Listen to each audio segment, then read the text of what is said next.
The following show contains adult content. It's not our intent to offend anyone, but we want to inform you that if you are a child under the age of 18 or get offended easily, this next show may not be for you. The content, opinions, and subject matter of these shows are solely the choice of your show hosts and their guests, and not those of the Entertainment Network or any affiliated stations. Any comments or inquiries should be directed to those show hosts. Thank you for listening.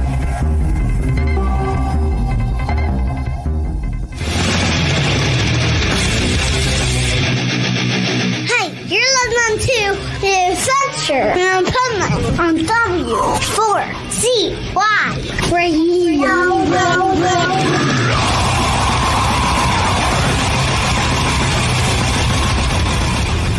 Wake up, America! It's time for the Adventures of Pipeman on W4CY.com, West Palm Beach's #1 internet radio station. Here's your host, the Pipeman. Yo, it's Motivational Monday here on the Adventures of Pipeman, W4CY Radio, W4CY.com. And wow, today's a great show because we're going to feature my book. And before we talk about that, let's bring the Pipe Nuts on. Come on down, Pipe Nuts. Hola. Hola. So we have Florida representing, and then another Florida representing, and then Canada. Do you have like? Yay! Do we have like? Do we have like sound effects for Canada? Studio Nut. Oh, I can see yeah. what we have here. Who would that be? Oh, sorry, I hit the wrong one. I think that's kind of how. I think that's kind of how Canadians feel right now, though. Yeah, right? I think that's a good representation. Oh, so I know. Here's the thing, okay? We're going to talk about my book today because, like, who said life doesn't come with an owner's manual? I remember being a kid, and so my grandmother always used to say, life doesn't come with an owner's manual, and so many people said that in my generation. So I decided, I'm like, well, that's bull crap. I'm going to make one. So I made one, okay? And it's called Who Said Life Doesn't Come with an Owner's Manual. And it is available in a store, and you can get it on Amazon or what have you. But basically, it's this, if you can. Yeah, so I'm all frozen, so you'll see it in a few seconds. Look at that. My video sucks, Juan. Okay. So, yeah, the internet is terrible. Okay, there we go. That's better, Juan. And Juan, you look really good now. I know it looks like I'm ripped, right? Yeah. Totally. I got to tell you about this cover. Is that the Pipe Man there in the ocean? Well, that's so funny because so many people through the years have said that. I'm like, no. But I am on the back of the book. I'm on the back. Like, back of the bus. There I am, right there. Okay. It's hard to figure out which way to go with the camera. So anyway, basically, this is your personal guide to success, freedom, and happiness. Not the freedom they're talking about today. I wrote this long before all this bull crap about I should have the freedom to be a jerk off. I should have the freedom to be nasty to people. I say you should have the freedom to be nice to people, is what I say. Okay? Like, it's just, I don't know. I think the whole world needs to go to a motivational seminar because, they're really following times of Machiavelli and Sun Tzu. Okay? And although The Art of War is one of my favorite books and it's great for business and great for negotiation, some of it doesn't necessarily apply to friendships or people or how you treat people or how people are around the world. And I don't know. I don't think it's a coincidence that right now in this period of time in the world that they legalize marijuana and at the same time are taking away some of our freedoms. When I say taking away some of our freedoms, it's the freedom to not be an asshole. That's the freedom, I think. You know which freedom I want enforced? What's that? The fifth. from everybody. Everybody on the face of the earth. Everybody. Like, my bro. Hold on. Should we explain this one for our Canadian friend? I know we don't have that, but you know what the fifth is? It means that you have the right to say nothing. Correct. Yes. Yeah. Which is the stupidest thing ever, because like anybody that ever pleads the fifth in a court of law, you already know they're guilty because automatically. Or it could be that no matter what you say, you're always going to sound guilty, even if you're not. Yeah. You know what was interesting is situations. I was just watching a mafia documentary, and basically, it talked about how the mafia people put in JFK into as the president, and then basically, I thought about it. And I'm like, it's very interesting. Is it possible that is happening today, but not mafia people? Yeah, some other behind the scenes organization that's placing people or today, or the 2025 version of the mafia, tech giants. Oh, the Maple Mafia. Have you heard of them? Are they related to Maple Mandy? I don't know. Tell us about the Maple Mafia. Well, it's this. Apparently, there's like a they tar and feather you with maple syrup. It's like a monopoly in the maple syrup world. Like it can get rough and tough, like bourbon and stuff. Well, here's something I have to say, and I would say it straight to his face. There's somebody that used to work at the station, also had a show at the station, a theater show. I always used to bust his chops because this dude was more into theater than any gay person. I can tell you that. Okay. And one day we were going to cover an event, and he puts on Broadway shows in the car with me. And I just looked at him. I'm like, you don't really drive in the car listening to Broadway shows and sing them. He started singing them with two straight dudes. Don't do that. Okay. And like, I always used to bust his chops. He wasn't straight because he would bring his mother to the theater because he didn't have a date too. So I would always bust. We called him the mayor of Pipeland. He would also come on the show as the mayor of Pipeland. Okay. And because I used to make fun of him because he's about the size and has a similar voice to the, we would like to welcome you to Lollipop Land, yeah. And nothing I haven't said straight to his face in real life or on the radio. Okay. But he texted me yesterday. He was actually near the studio. He was seeing if I was there. He was going to pop by. I should have had him come by so we could see who was taller, him or Juan, just so I could make fun of him. So anyway, because none of us are tall. None of the men at Talk 4 Media are tall. You should see me on high heels. I know, right? Yes, that's what I want to see. When I meet the women Talk 4 that Media are taller than me, tiptoe. Yeah, when I would meet women that are taller than me and they're a little weirded out about it, I'm like, don't worry about it. I'm taller than you in high heels. It's like I wear the heels in this relationship, okay? I know, right? So, but seriously, so I don't even know why I was bringing him up. He texted you the other day. No, really, I do know why I brought him up. Seriously. So here's something interesting. He is in one of those secret societies. He got in while he was working for the station, and I'm here to tell you it. And he's now higher up the ladder in it. If he's representative of these secret societies, none of us have anything to worry. He's not tough. He's a Jewish mama's boy, and I can say that. I'm a Jew, so don't any of you people say that now. And but he is a mama's boy. He's a total. What you imagine of a Jewish son, that's him. And kudos to him. He's really nice Sweet. to his mother, and he's Yeah. really good to his mother. But he doesn't. He's not a dangerous individual. So we're Like, talking like Howard from The Big Bang Theory. Yeah. Very similar. Very, very, very similar. And his mom works right by us in the studio, by the studio there. So like, she does massage therapy. She does massage therapy. I'll send her over. I'll send you over to her one.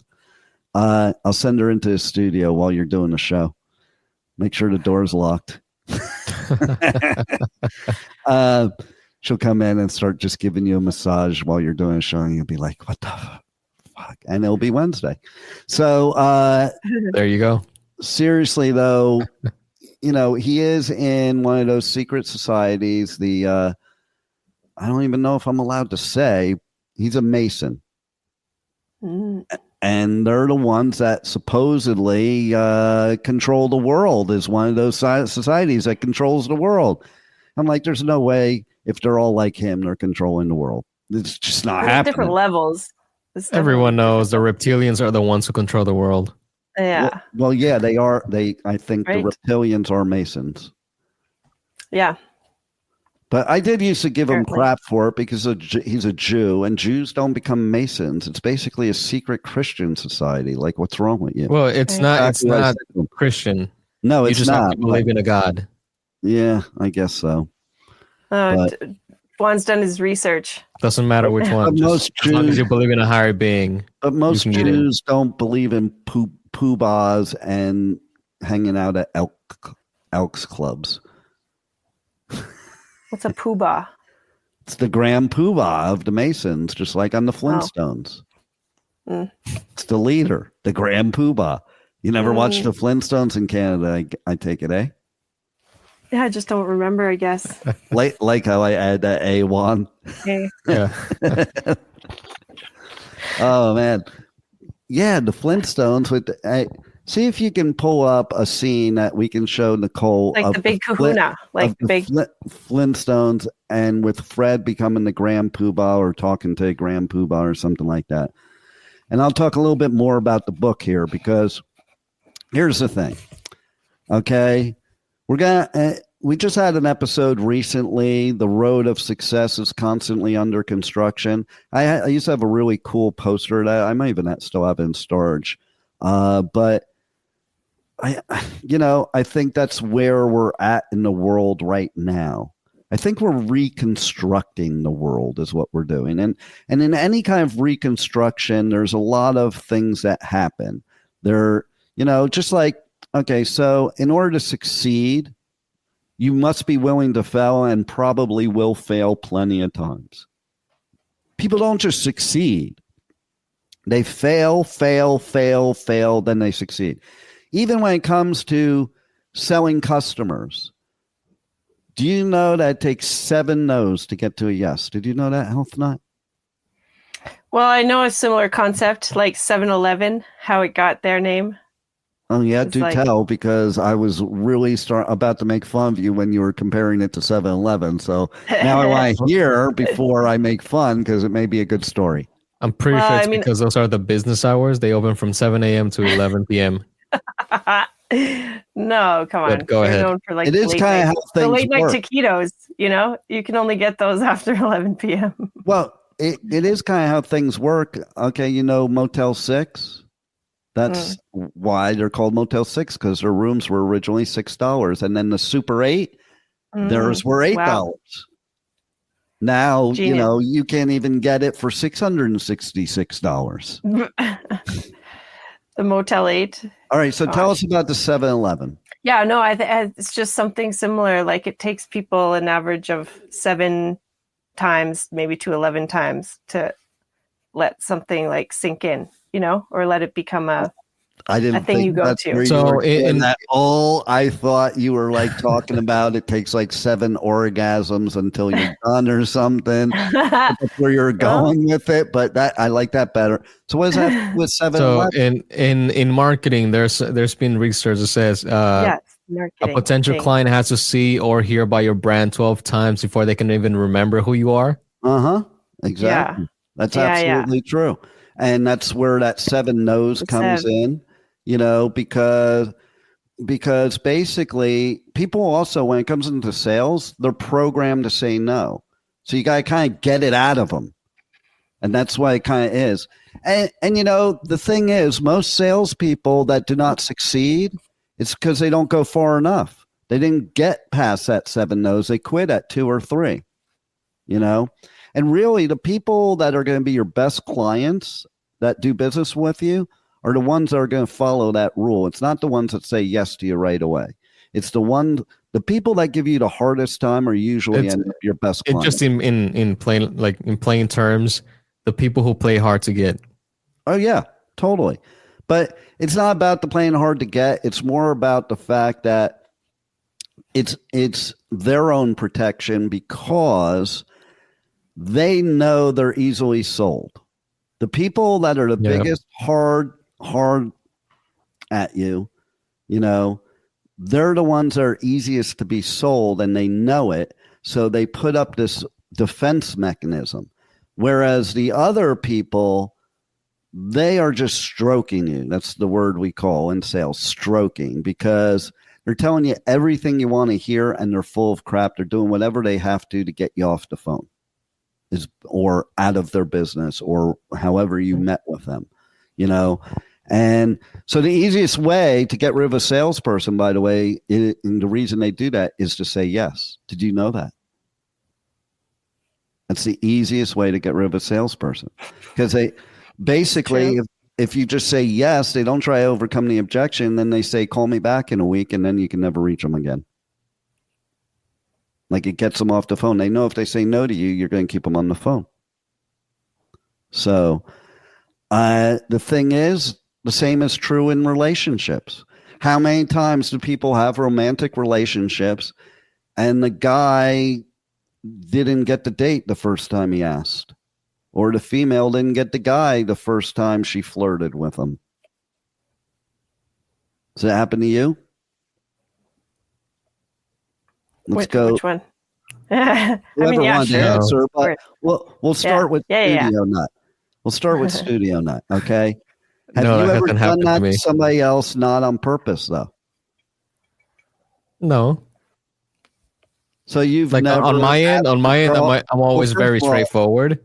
I'm always very straightforward. If the answer is yes, it's yes. If it's no, it's no. Like, I don't do the whole... It's not even a matter of that. It's not a matter of a game. It's just a matter of, if it's too easy, it's not necessarily real. Like, even my brother's mother, her 3rd marriage was her best marriage of all, and that was like her soulmate. And she tells me the stories, like, it took a few years before she felt that way. Like, at first she didn't even like the dude at all.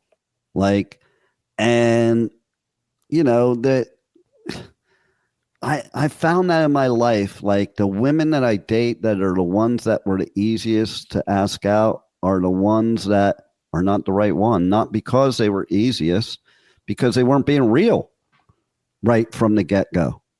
They were like just saying yes to placate you, because a lot of times people do that. They don't want to hurt other human beings, so they say yes instead. And that's what they do in sales. That's how those people that stroke you justify it, because if you call them out on it, they're like, well, I didn't want to hurt your feelings. Because, like, I'll do that. They'll say to me on the phone, well, call me back next Wednesday. I'm like, listen, I'm the type that'll say that no other salesperson will say, and I'll say, that's not going to happen. You know that you're just saying this to me to get rid of me. And it's actually a good strategy, to be honest, because it works. Because then they're like, oh, and then they actually do open up and listen a little bit. But they say, yeah, you're right. And it's no different than, listen, if you ask somebody out and they say maybe, that means no. They just don't want to hurt your feelings. Now, that doesn't mean it wouldn't change later. So that's the point I'm getting at. Not everybody you meet do you have that with right from the get-go. Sometimes it just, you get to know the person, you grow on each other, or what have you. Or in each other. Yeah, well, that's for Wednesdays, okay, not Oh, Monday. sorry. Well, it could be motivation, you know? It could be someone's motivation What is their motivation? To get to eaten? grow. Yeah. Is that your motivation? No, Oh, okay. no, but it could be someone's. So has this motivation. happened to you, or have you, on the other hand, been the deliverer of that? Deliver of bad, well, of saying no. Yeah. I am, a chronic people pleaser. So I have been in situations where I have said yes, or maybe to kind of placate to someone and not hurt someone's feelings. But I've definitely gone, I'm growing out of that, learning and growing because it's not really that beneficial, for any party. But sometimes, especially when it comes to dating, I think if you know right away, you're going to just be honest. Even you said no, like still keeps coming back. I guess that's human nature. Because it's like, no, I really meant no. So there's no more chance. So let me if I'm interested, yes, no. So let me ask you a question. So when it's been done to you, let's take the one part. If they say yes to you, then how does it make you feel when it turns out to be no? And they were just not wanting to hurt your feelings. Yeah, that sucks. I'd always think I'd rather have just been on like no from the start. So I can, from the other side, then I like to, be like that. If it were me, I'd want honesty. So the way that I look at it is more like, yes, you're hurting their feelings, but think of how much more you would hurt them if you let them believe something that is not true or something that is never going to happen. Totally. Yeah. So I would rather come off as an asshole than to actually be an asshole. Yeah. Well, what you find out is you are being, like you said, you're not really being an asshole. It's just they're perceiving you as an asshole because they're not getting what they want. Yeah, they're going to be upset either way, Yeah.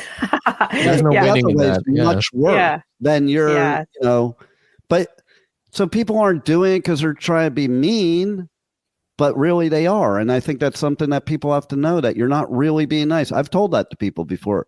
Like, that's not being nice. You're leading somebody on. That's not being nice.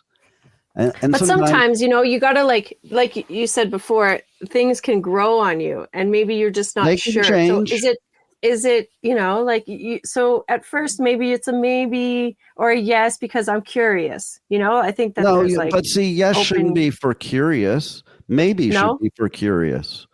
Okay. Yes means you're into it. Being curious means you're not really sure if you're into it. You'll see. And that's what you should say to somebody. Mm-hmm. Whether it's in business, personal, or, in business, nothing pisses me off more than people that say yes to me that have no intention of doing business with me. That's worse than getting rejected. Way worse.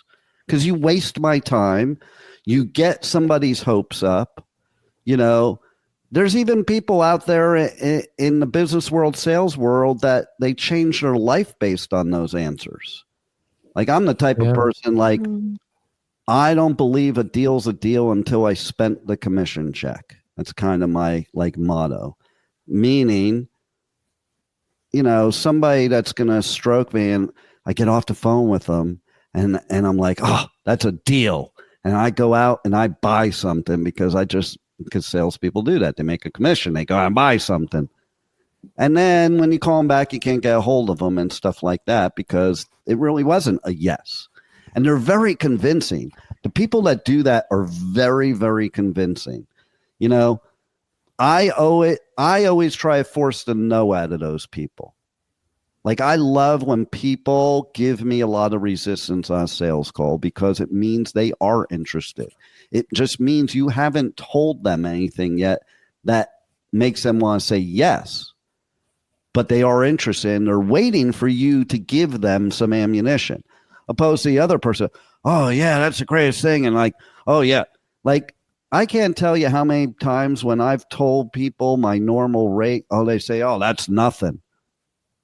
They're always the ones that don't have money, any of it. I found that in the financial business. All the people that talk like they have a lot of money have zero. All the people that have a lot of money don't say anything.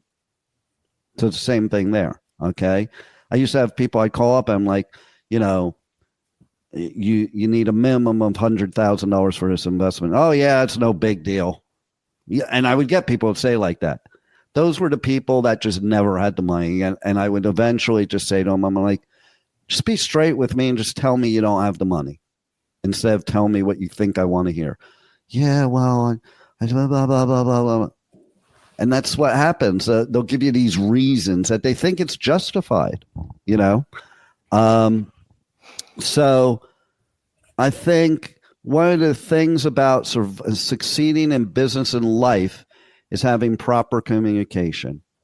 And to me, proper communication means being very straightforward to where the other person doesn't have to assume, figure out, or understand. They just do understand because you're being so clear about it.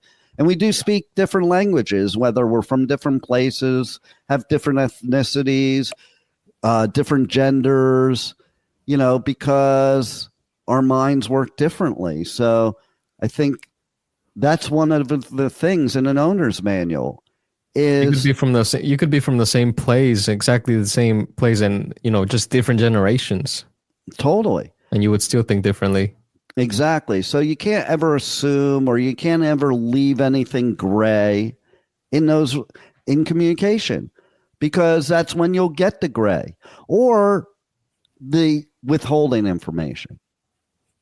Like I'm going to say right now, and I'm not saying it out of any negativity, more of an example of what we're talking about.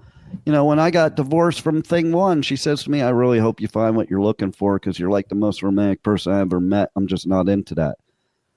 Okay, well, you were into it the last 12 years or you faked it. And if you faked it, you're stupid. And that's really what it comes down to is, no, that isn't who she's about. And that's okay. Everybody's about different things. Just because somebody's different from you doesn't make them wrong. And that's the problem with society right now.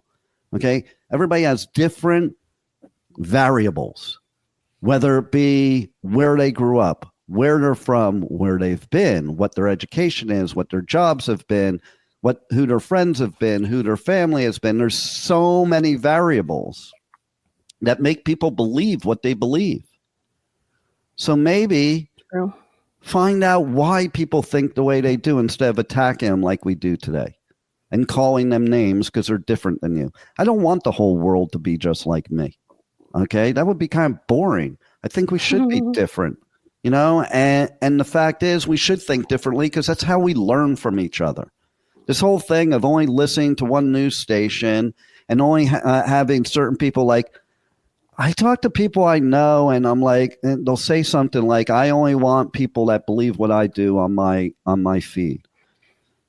And I will only be friends with people that think exactly like I do. It was never like that in the world. And to me, that's dumb. How do you grow? How do you learn things?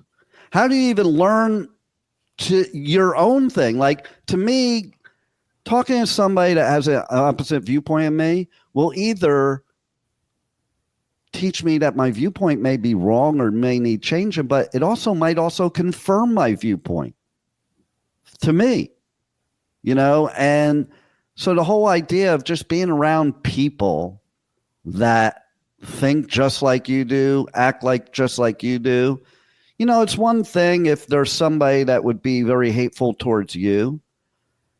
But personally, I don't give a crap who somebody voted for. I more care about how they are as a person and why they voted that way, as an example.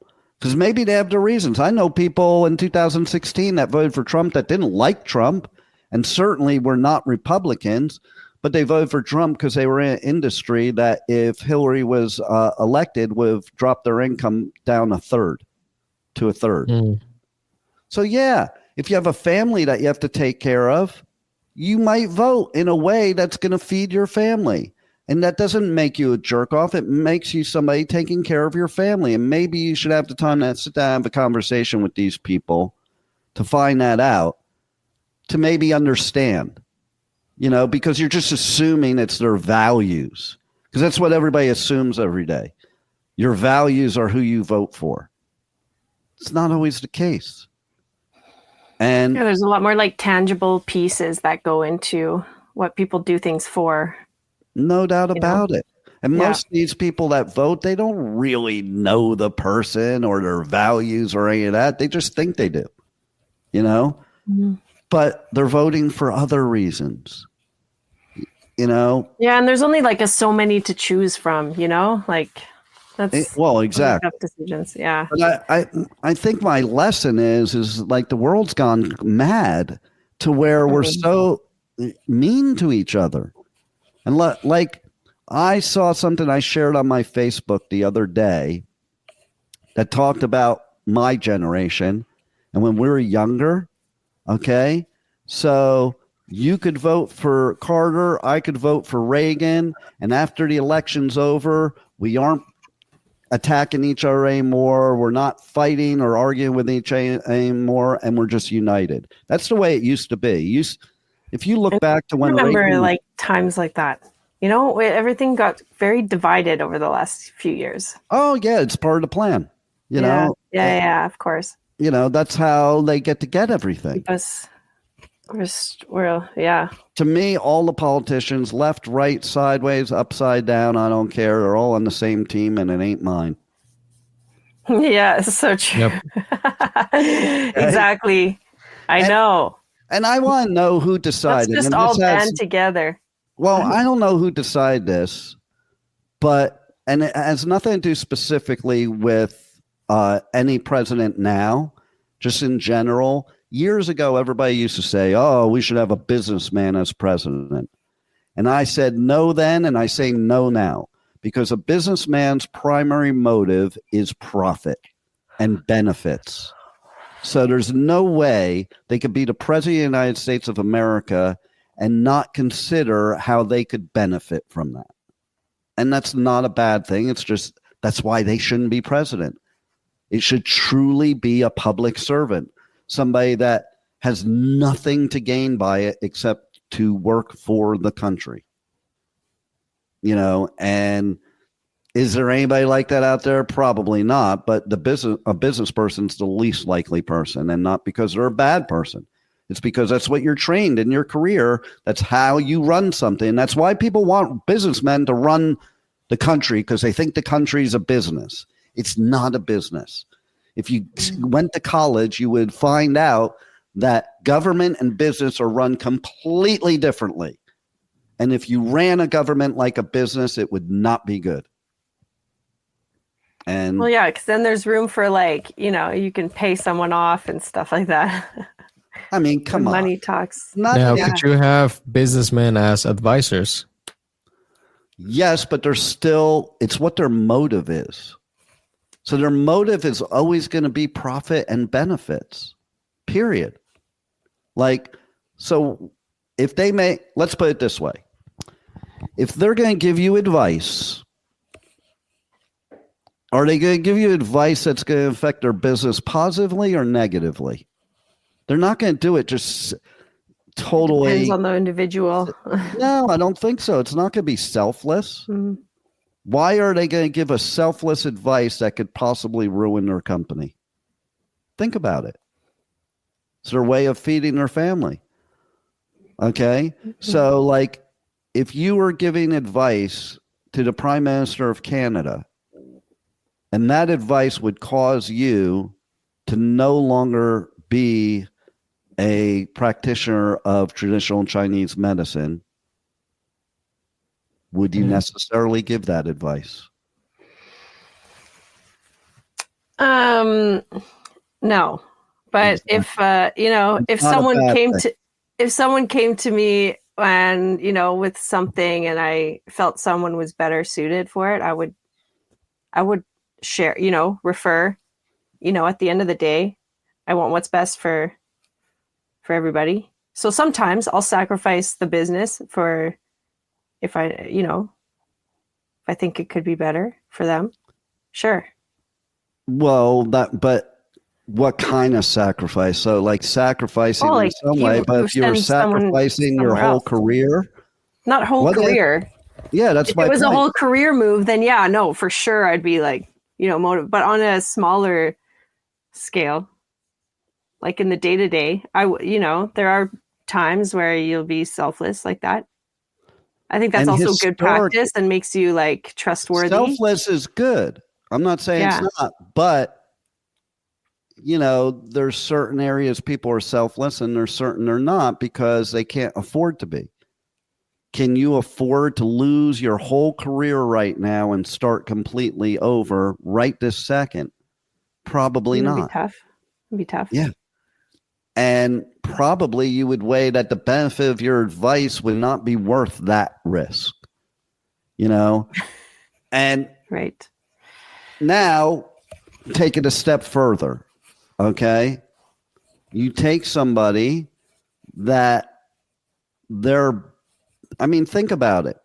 Here's a perfect example. Not that it's happening, but Tesla was not doing very well at all before this election.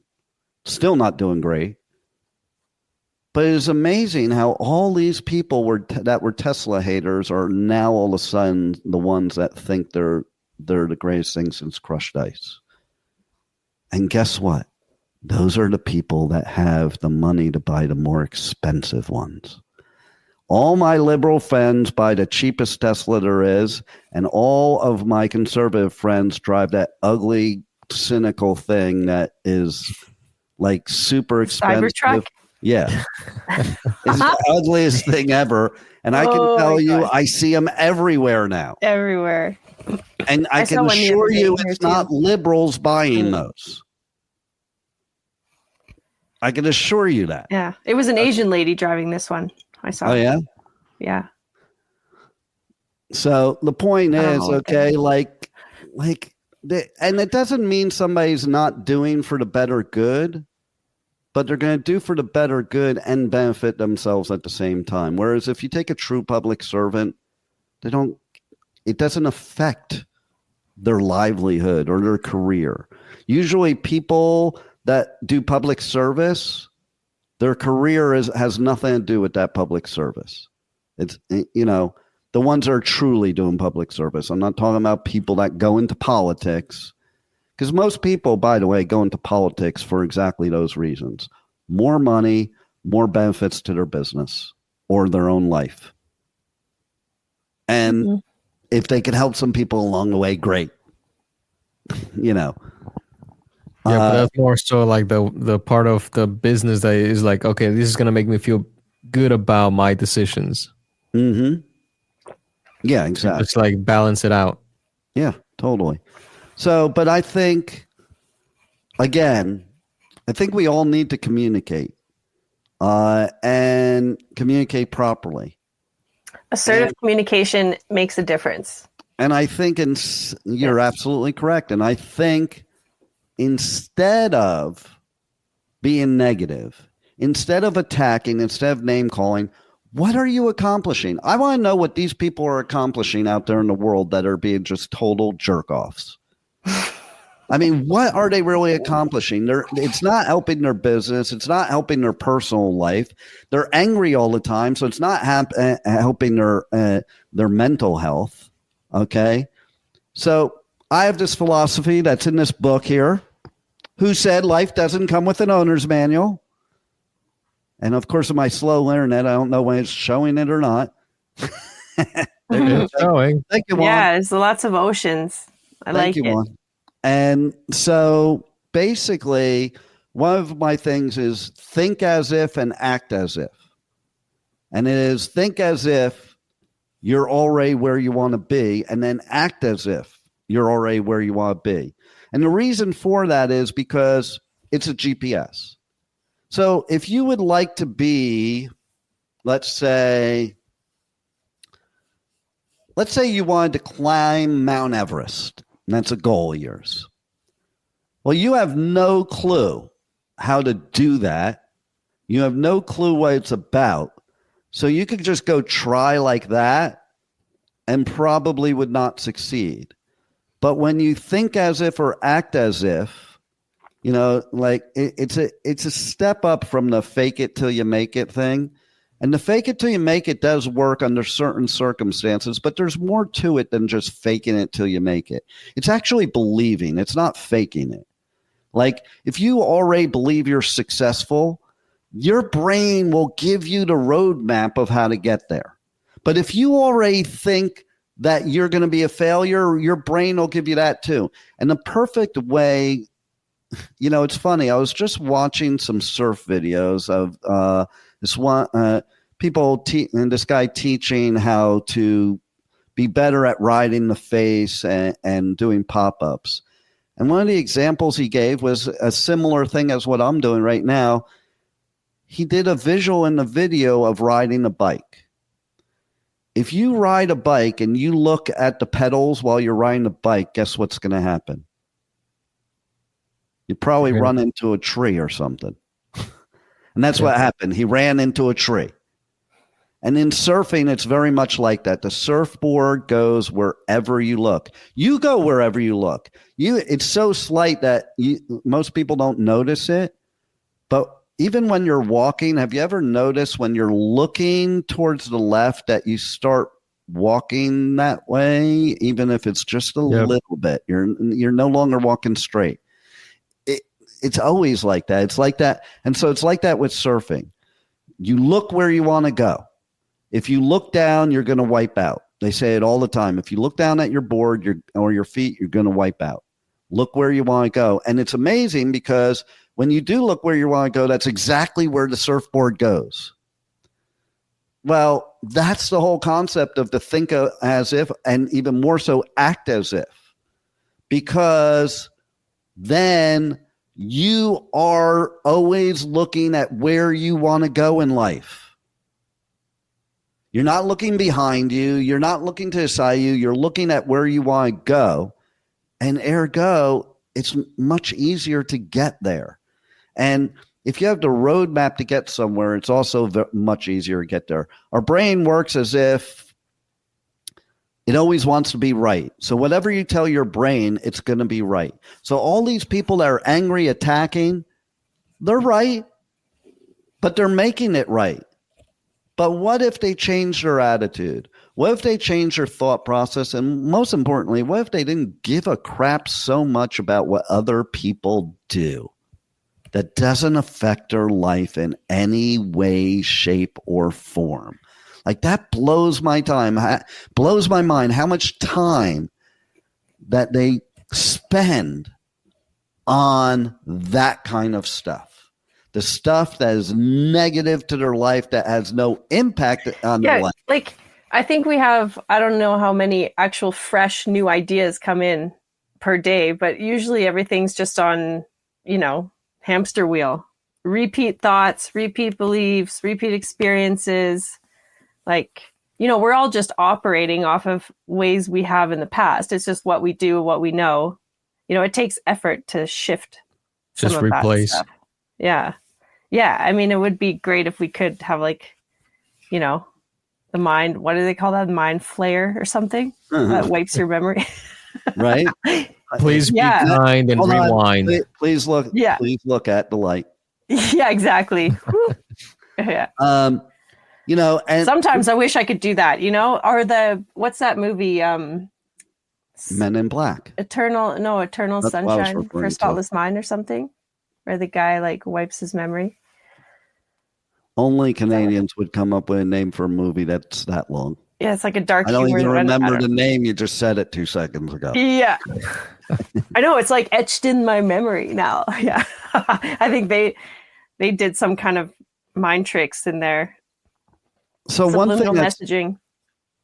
Oh, of course they do. Everything does. Okay. Yeah. So oh boy, one of the serial killers. I'm trying to remember which one. They actually did that.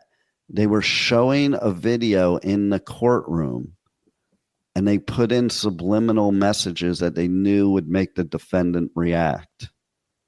Oh, wow.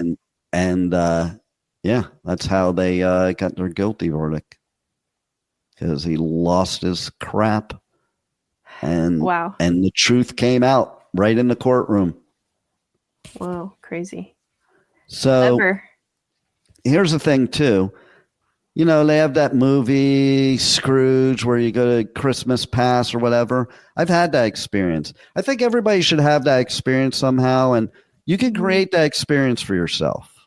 This book, as a perfect example, was published in 2003, and there's stuff I read recently that I'm like, wow, what insight, not of the book, and I'll share it with you, but like, okay, here's a beautiful thing. Like in the beginning of the book, I put my oldest daughter, she was a poet when she was a kid, and I put one of her poems in here, and here you go with perception, because I love this poem. And she's like, Dad, why did you put that in there as like one of my worst poems? And it is from when she was in first grade. She wrote this in first grade. And it's called I Dream I Can Fly. I dream I can fly like the graceful birds. I can't read with these sunglasses on. I dream I can fly like the graceful birds in the sky. I lie at night in my bed thinking about the sweet dreams in my head. Through the night I dream I see a light from the view up above. Oh, how I would love for the fresh wind to pull me up. Oh, how I would dream to fly.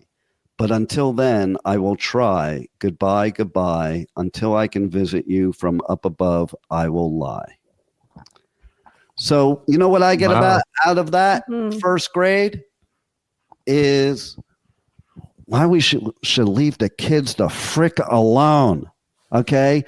Like we talk about kids, you know, and their energy, and we get all riled up about their energy, and then we also say, I wish I had that energy, you know, and they have that energy, and we're like, we have to discipline them or medicate them or whatever so that they act like an adult. They're not adults, they're kids, they're innocent, and maybe you should listen to some of their thoughts, is my viewpoint. Because right there, what that tells me is she had dreams, and she realizes maybe I'll get those dreams, maybe I won't, but I'm certainly going to try to get those dreams. And that's something everybody should learn from.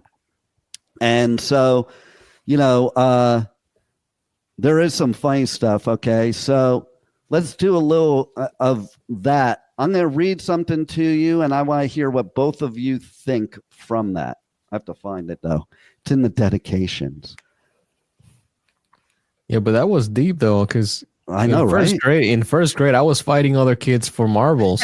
Like, literally, a kid was trying to steal my marbles, and so I had to fight him. Yeah, I know, right? It's pretty insightful. Yeah, you're probably about 7 or so, right? 6. 6. Yeah. So I guess you would know from that she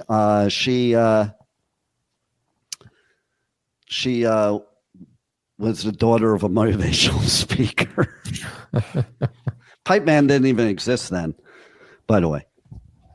Pipeman became this anomaly. Yeah, what's the origin story next time on Motivational Monday? Yeah, I've told the origin story a few times. Okay, I'm going to take the sunglasses off again. Okay, I'm going to read this dedication, and you tell me who you think it's from and what you can read into it. I want to see, this is about proper communication too, because, you know, proper communication means the other person interprets it exactly the way you're meaning it, or they can read into it and know what you're meaning. So this one says, Dean has been more than a great husband and father to his 4 children, our 4 children, I'll say, or I was going to change it, but I won't change it. He has been a true inspiration and role model. I have seen the transformation in so many lives that he has touched. He is truly passionate about helping others, whether it's in his professional life or home life. He is always eager to lend a hand with a smile. Well, you already know who that is. Okay. So now what do you read into that? Because I know exactly what that says. We'll let Studio Nut go first. Let's hear the male side. I wasn't paying attention. What was it? No, I don't know. It's knowing how that ended. I think it's hard to say, but maybe it wasn't truthful. No, but you're getting close. Okay, Health Nut.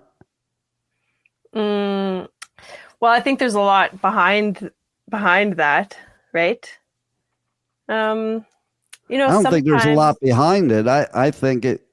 I'll tell you. Or just like behind your like. Oh yeah, sure. If you want to just tell. No, I'll tell. I want to hear your end first. That's what I'm saying.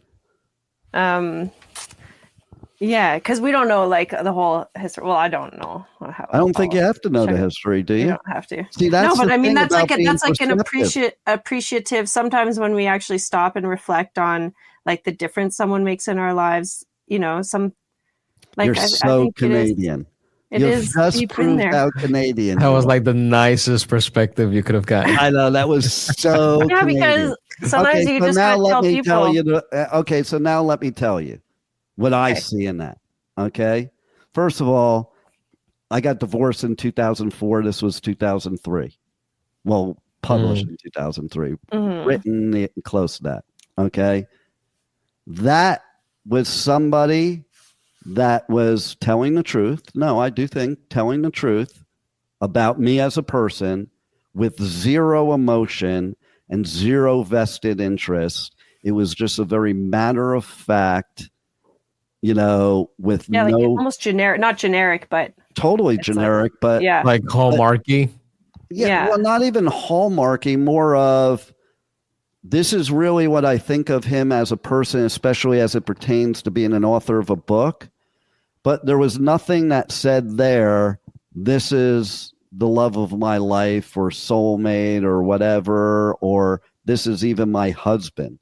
Like, except for the fact that she said it, it really didn't, like, that's not how you would talk about your husband when writing a dedication. Is kind of the way I look at it. Very non-emotional, matter of fact, no feeling. And I'm not even saying it in a bad way. It just proves we shouldn't have been together because that was her all along. That was her all along because as maybe women she's not love good to at say, expressing. No, I'll tell you what it is. Because they all, listen, women love to use this term and men hate it because we don't like it at all, but it is kind of true when they say it. We love you, but we're not in love with you. And there is such a huge fundamental difference there. Do women only say that, or? Yeah, men don't usually say that to women. No. Really? Men are like, I'm just not into you. Or ghost you or something. Men don't sit there and say to you, I love. That's like a cop-out line. I told that to Thing too when I got married to her. And she's like, oh, that's just something women say. That's bullshit. And then she said it to me too. So the way I see it, it's always a level down. So I love you, but I'm not in love with you means you're a nice guy, but you're not my type. Exactly. I care about you. And your ex-wife. You don't give me PQs anymore. Men don't say this. Ex-wives say it though. They're like, they'll even say to their kids, oh, I'll always love your father. And there'll always be a special place in my heart for him. And we just go, that is the biggest bullshit line. You don't think that's true, though? Right on the side of hatred. I don't think it's not true. I think it doesn't make you feel better. I think it makes you feel worse. Okay? Yeah. It may be true. Okay? What it's saying is, you're just like everybody else in my life. Is what it's really saying, because everybody in their life, like they love them to some degree, whether it's your friends or whatever. But Juan hit the nail on the head, So we almost have to end here, but I want to end it on a positive note. So we'll start with the youngest. Rachel, who was 7 at the time, okay? Not the poet that her older sister was, because she wrote one line. My dad respects me. He is very nice because he treats me great. That sounds so much like a 7-year-old, doesn't it? It's like, so that was about as much as you would get out of a 7-year-old. And you didn't even have to give her candy. Oh, wait a minute. That wasn't the 7-year-old. That was Jessica. That was the 11-year-old. Okay. So again, preteen. Yep. That actually makes sense, because it's like at that point you're like, yeah, leave me alone, Dad. I'm hanging out with my girlfriends and like that kind of thing. Okay, so oh no, that was Rachel. Okay, so here's Jessica. Okay. My dad is so helpful to everyone. He is successful in every way. He loves what he does, and everybody loves what he has done for them. So that's the 11-year-old. Then there's the poet who signed it, daughter and poet. Like Rachel signed daughter, Jessica signed daughter, Leah signed daughter and poet. Leah, 17. When I was young, you cared for me and always helped me through life. I remember watching movies and playing some kind of game. I have put you through a lot, but your love remains the same. She's still rhyming. I would lie down to bed and you would tuck me in. That is the way a real daddy is supposed to be. You would take me to the mall and buy me what I want. That wasn't such a smart move. You would carry me on your shoulders. You would always flaunt me. You put me in gymnastics. You would help me perfect a skill. Spending a day with Daddy was always my greatest thrill.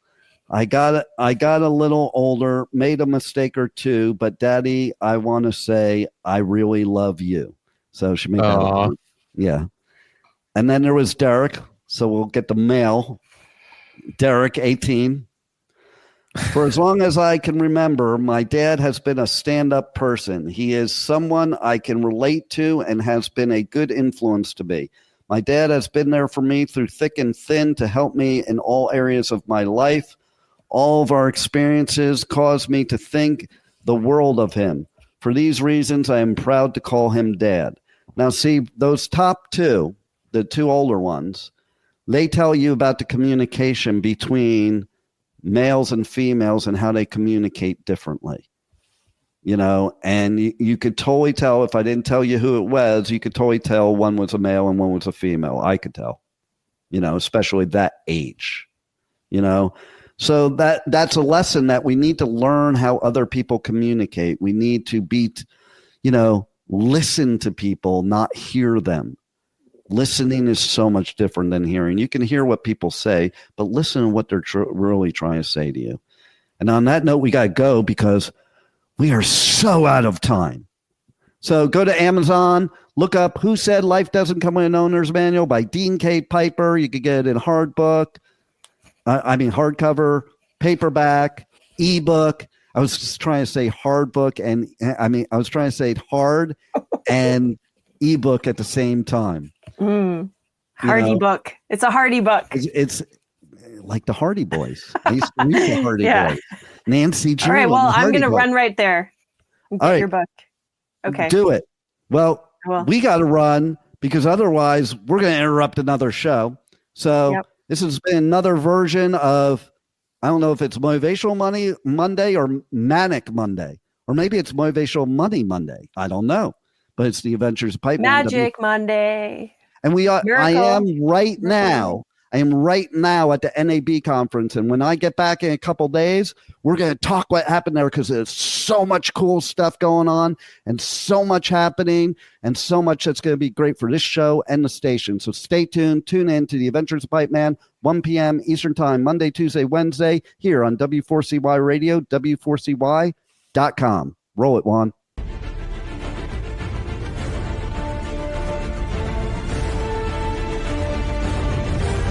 Thank you for listening to the Adventures of Pipeman on W4CY Radio.